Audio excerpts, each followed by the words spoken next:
Some important tidbits in English. What does it mean? What is it all about? And what is tidbits? Today, in this video, we are going to learn few simplest of the things in English for being able to understand, to write correct English, to speak correct English. I said simplest of the things. They look very simple. You know, when told once, एक बार जब बताते हैं तो ऐसा लगता है समझ गया, पर लिखते समय और बोलते समय इसमें बहुत गलतियां होती हैं।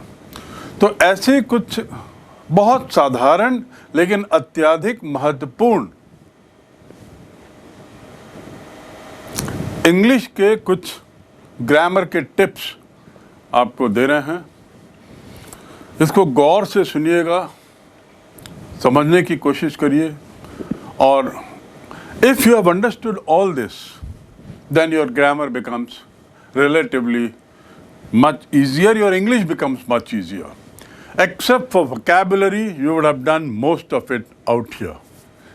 शब्द भंडार वो तो आपको ही सीखना है, और बाकी जो कुछ चीज़ें हैं उनमें से कुछ जो जिनके बिना अंग्रेजी बोली ही नहीं जा सकती, सही अंग्रेजी बोली ही नहीं जा सकती, उसको संक्षिप्त में यहाँ बताया है. They are not going to be detailed lectures on it. For that you can see other videos from here, but otherwise these are some of the points that we have, say about 6 or 7 points that we have. So let us start with, first is singular, plural and gender. Gender मतलब masculine, feminine. Masculine, feminine मतलब स्त्रीलिंग, pulling. Masculine is for pulling and feminine is for स्त्रीलिंग. Male, female, right? That is gender. Gender, G-E-N, gender. बहुत से जब आप form भरते हैं तो उसमें पूछा जाता है कि यू आर मेल और फीमेल, मेल ऑब्लिक फीमेल, कई जगह लिखा रहता है जेंडर. तो जेंडर में आपको लिखना होगा मेल यदि पुरुष हैं और फीमेल यदि स्त्री लड़की हैं, राइट? तो this is the meaning of the word gender. Singular मतलब एक वचन, प्लूरल यानी बहुवचन. Now let us come to a series of sentences in Hindi. Hindi के हम विभिन्न तरह के वाक्य जो विभिन्न काल में बोले जाते हैं. काल का अर्थ क्या है? विभिन्न समय में. और समय का अर्थ क्या है? समय का अर्थ है वर्तमान में, या बीते हुए समय के लिए कुछ बोलना, या आने वाले समय के लिए कुछ बोलना. यदि वर्तमान में बोला तो प्रेजेंट, बीते हुए समय के लिए बोल रहे हैं कुछ वाक्य तो पास्ट, और आने वाले समय के लिए कुछ बोलना हो तो फ्यूचर, राइट? वर्तमान समय में भी बोलने के लिए कई तरह की स्थितियां होती हैं, which we have already, you must have read in other classes. Present, देन प्रेजेंट कंटिन्यूअस, देन प्रेजेंट परफेक्ट, देन प्रेजेंट परफेक्ट कंटिन्यूअस, और इसके अलावा अन्य शैलियों की, अन्य स्थितियों के वाक्य. Present, thereafter present continuous, thereafter present perfect, या प्रेजेंट परफेक्ट कंटिन्यूअस. ऐसे ही पास्ट में और ऐसे ही फ्यूचर में, पास्ट टेंस में और ऐसे फ्यूचर टेंस में. तो अभी हम पूरे वाक्यों को हिंदी में बोलेंगे, और हिंदी में बोलने के बाद जानने की कोशिश करेंगे कि उसका अंग्रेजी वाक्य क्या है. उसका अंग्रेजी वाक्य क्या है, हर हिंदी वाक्य का अंग्रेजी वाक्य क्या है. और आपकी सुविधा के लिए, आपकी सरल समझ के लिए मैंने एक ही क्रिया ली है. क्रिया यानी वर्ब. और वर्ब क्या बताता है? वर्ब वो शब्द है जो टाइम और एक्शन को मिलाकर बताता है. टाइम और एक्शन, किस समय वो कार्य हुआ, तो समय और कार्य दोनों जुड़ा हुआ है। किस समय कार्य हुआ, केवल समय नहीं बताता, केवल कार्य नहीं बताता, वो समय और कार्य दोनों बताता है जब वर्ब को हम डिफरेंट फॉर्म्स जब होते हैं तो हम एक ही हमने वर्ब लिया है और वो है टू से माने कहना। तो let us take the first sentence, मैं कहता हूं। मैं कहता हूं, ये ता आया इसमें। ये कुछ टिप्स हैं, मैं बहुत बड़े ग्रामर की दृष्टि से यहाँ नहीं बता रहा हूँ, लेकिन आपको काफ़ी कुछ समझ में आ जाएगा कि ये टिप्स का अर्थ क्या है यहाँ पे, और ये कितना सरल हो रहा है। तो पहला हुआ मैं कहता हूँ, ता हूँ, मैं जाता हूँ, मैं खाता हूँ, मैं सोता हूँ, मैं रोता हूँ। ये जो वाक्य है जहाँ ता ता ता ता हिंदी में आता है, ये प्रेजेंट टेंस है।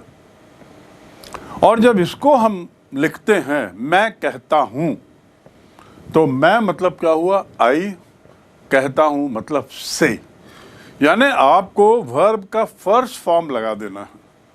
First form of verb is, जिसको अपन लिखते हैं V1, राइट।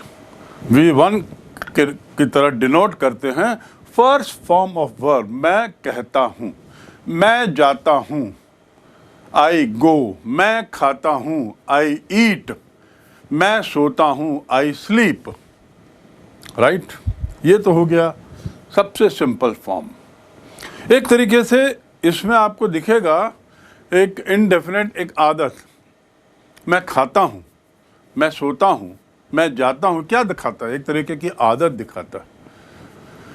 तो ता से होने वाले शब्द में आपको फर्स्ट फॉर्म लगा देना। अब जब फर्स्ट फॉर्म लगाते हैं, आई से, यहां पर होगा मैं कहता हूं, आई से, फर्स्ट फॉर्म लगा। मैं कहती हूं, यहां पे जो करता है, जो कह रहा है, जो सब्जेक्ट है, जो कार्य कर रहा है, कौन कर रहा है, कहती हूं मतलब कोई लड़की कर रही है, वहां पर भी आई ही आएगा। मैं कहती हूं या मैं कहता हूं, तो आई से। दूसरे शब्दों में आई में कोई जेंडर नहीं पता लगता कि वो लड़की है कि लड़का है। या तो आपको उसकी आवाज़ से, यदि फ़ोन पर है, या उसने लिखा है तो आगे कुछ और लिखे होने चीज़ से आपको अंदाज लगाना होगा कि लड़की का है या लड़के का है, मेल का है या फीमेल का है। तो आई का कोई जेंडर नहीं होता। I is a kind of neutral gender, दोनों में उसका उपयोग होता है। इस बात को ख्याल रखेंगे। और ता तेती, ता ता ता जहाँ लगता है, जाते हैं, जाता है, खाते हैं, खाती है, वो सब फर्स्ट फॉर्म। तो मैं कहता हूँ, आई से, मैं कहती हूँ, आई से। वह कहता है और वह कहती है। वह कहता है, वह मतलब ही, कहता है मतलब से। तो आपको लगेगा कि ही से लिखना काफ़ी, जैसे ऊपर कहा मैं कहता हूँ, तो यहाँ हम लिख देते हैं ही से। इस बात को ख्याल रखें कि ही से गलत है। यही चीज़ को आपको यहाँ पे समझना है कि ये एक वचन है। ही क्या है, एक वचन, सिंगुलर है। और जब सिंगुलर होता है बच्चों, तो क्रिया में एस या ई एस जुड़ता है। क्रिया में एस या ई एस जुड़ता है। ही सेज, क्या होगा ये, ही से ना हो करके ही सेज होगा। अब ई एस भी जुड़ता है, मैंने कहा कुछ शब्दों में, जैसे ही गोज, उसमें ई एस जुड़ा। बिल्कुल सही, समझ गए। एक वचन होने पर, ता ते ती वाले वाक्यों में जहां फर्स्ट फॉर्म लगता है, वहां पर सिंगुलर होने पर क्रिया में एस लग जाता है। वाक्य को ध्यान से समझें, ध्यान से समझने की कोशिश करें, ध्यान से पढ़ने की कोशिश करें। एक वचन लग गया, वह कहता है, अब ये क्या बना, ही सेज। अब अगला वाक्य है वह कहती है। मैंने बताया आई के लिए, आई में मेल और फीमेल कौन है स्पष्ट नहीं है, दोनों के लिए आई का उपयोग होता है, मेल के लिए भी फीमेल के लिए भी, लेकिन वह के लिए अलग अलग शब्द हैं। वह कहता है के लिए ही सेज, और वह कहती है के लिए शी सेज। लड़कियों के लिए शी, लड़कों के लिए ही, लेकिन क्रिया दोनों में सेज रहेगा। ता जाता है, जाते हैं, खाते हैं, इस पे पहला फॉर्म ही रहेगा, लेकिन पहला फॉर्म में एस या ई एस किस में जुड़ता है? क्रिया में। याद रखेंगे, क्योंकि यदि वह किसी और चीज़ पे जुड़ता है, नाउन पे, तो वो क्वांटिटी बताता है।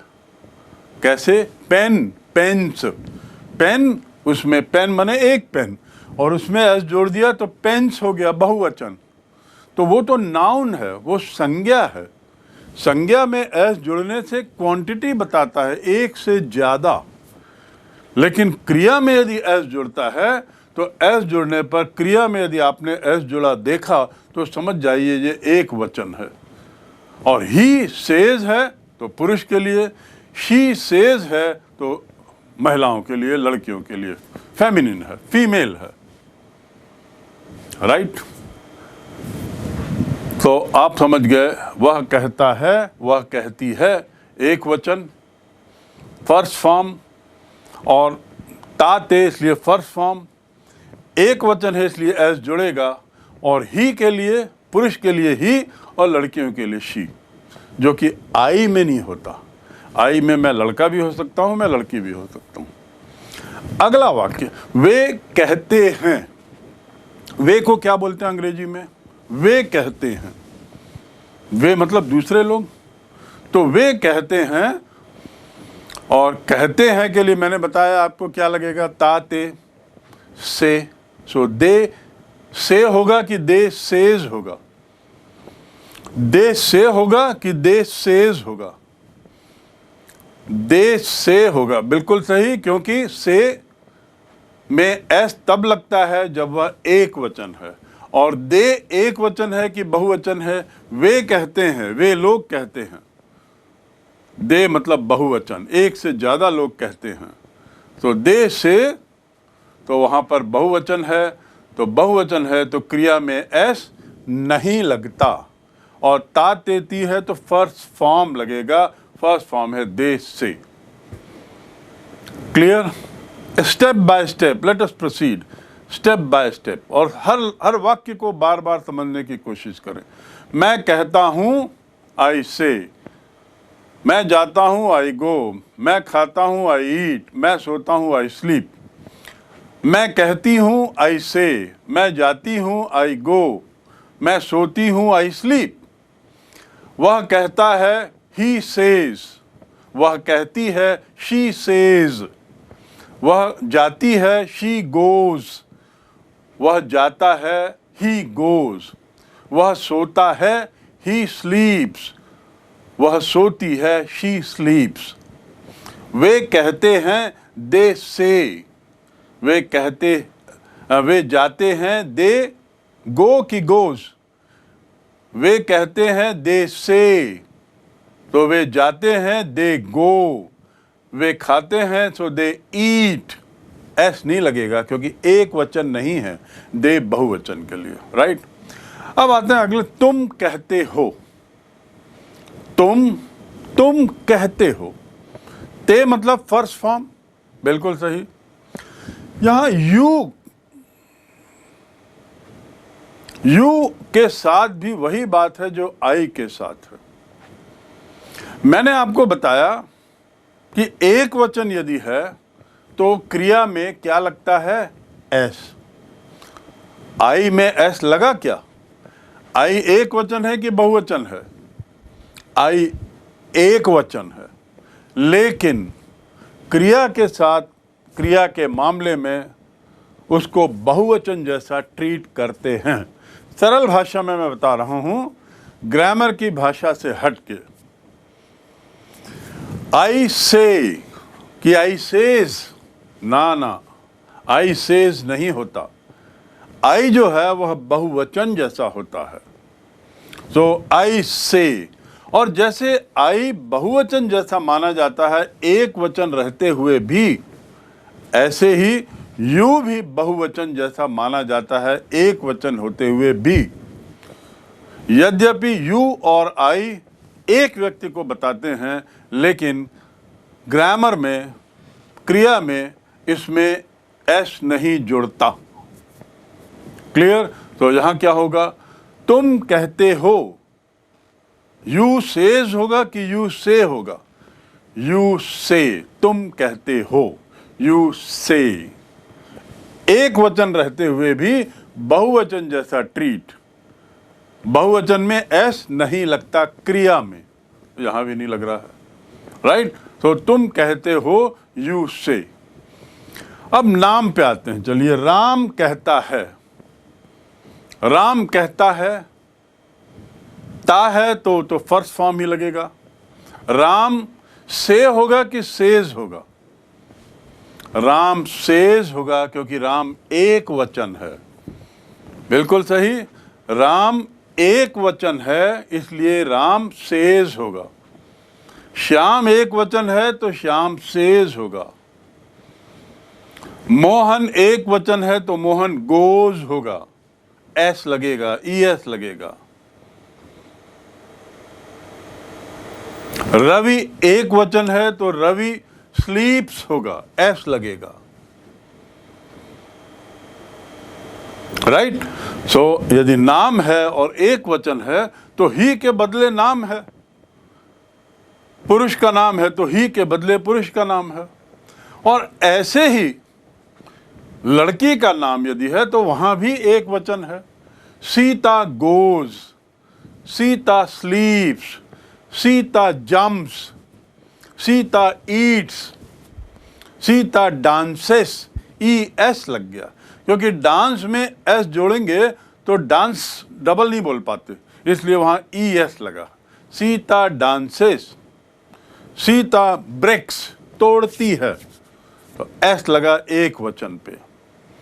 क्लियर? तो एक वचन में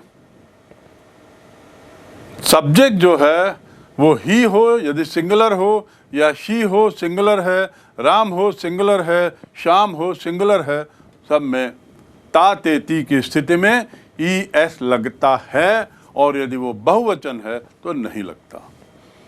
अब अगला वाक्य देखिए, राम और श्याम कहता है तो नहीं बोलते ना, हिंदी में राम और श्याम कहते हैं। यदि हमको अंग्रेजी समझना है तो हमको अपनी हिंदी भी ठीक करनी पड़ेगी। हम में से बहुत लोग कई बार बोलचाल की भाषा में गलत हिंदी बोलते हैं। बोलने में तो एक बार चल जाएगा, पर लिखना है तो सही लिखना है। तो हिंदी में क्या है? राम और श्याम कहते हैं। राम और श्याम, राम एंड श्याम। कहना मतलब कहते, तो ते है तो first form. Ram and Shyam से होगा कि सेज होगा? से होगा कि सेज होगा? ये लोग एक हैं कि दो हैं? राम और श्याम दोनों मिलाकर दो हुए ना, राम और श्याम दो हो गए। तो दो लोग कहते हैं, इसलिए राम और श्याम कहते हैं, वे कहते हैं। तो दे से के जैसे ही राम एंड श्याम से, सेज नहीं होगा। आप श्याम को पढ़कर एक वचन ना समझें, याद रखें श्याम के पहले राम भी है। या राम को पढ़कर एक वचन ना समझें, याद रखें राम के बाद श्याम भी है। दो लोग हैं, राम श्याम मोहन सोहन से, चार लोग हो गए। राम श्याम मोहन सोहन से, चार लोग हो गए। तो ये तो बहुवचन हुआ ना, एक से ज्यादा यानी बहुवचन। तो यहां पर हम समझ गए हैं कि राम और श्याम नाउन्स हैं, लेकिन बहुवचन हैं, दो लोग हैं, इसलिए प्रेजेंट फॉर्म में, वर्ब के प्रेजेंट फॉर्म में एस लगेगा, नहीं लगेगा। अब राम और सीता कहते हैं तब क्या होगा? एक इसमें मैस्कुलिन है, एक इसमें फेमिनिन है। राम मेल है, श्याम फीमेल है। राम और श्याम कहते हैं तो वहां पर क्या होगा, राम एंड श्याम से, सिंपल, राम एंड श्याम से, एक से ज्यादा है, बस आपको ये याद रखना, राम एंड श्याम से, क्योंकि ये बहुवचन हुआ, एक से ज्यादा लोग हैं। तो कहते हैं, ता ते ती में मैंने आपको बताया था कि फर्स्ट फॉर्म आएगा, तो राम और श्याम कहते हैं, राम और सीता कहते हैं। यहाँ पे मैस्कुलिन फेमिनिन वाली कोई बात नहीं, वे कहते हैं जैसा राम और श्याम कहते हैं। राम, श्याम, सीता, गीता, मोहन, श्रद्धा कहते हैं। अब इसमें कितनी लड़कियां कितने लड़के, इससे हमको कुछ ताल्लुकात नहीं है, हम इसको सबको मिलाकर एक साथ बोल देंगे, कहते हैं, राइट। तो राम और सीता कहते हैं, राम एंड सीता से। Now we come to the next one.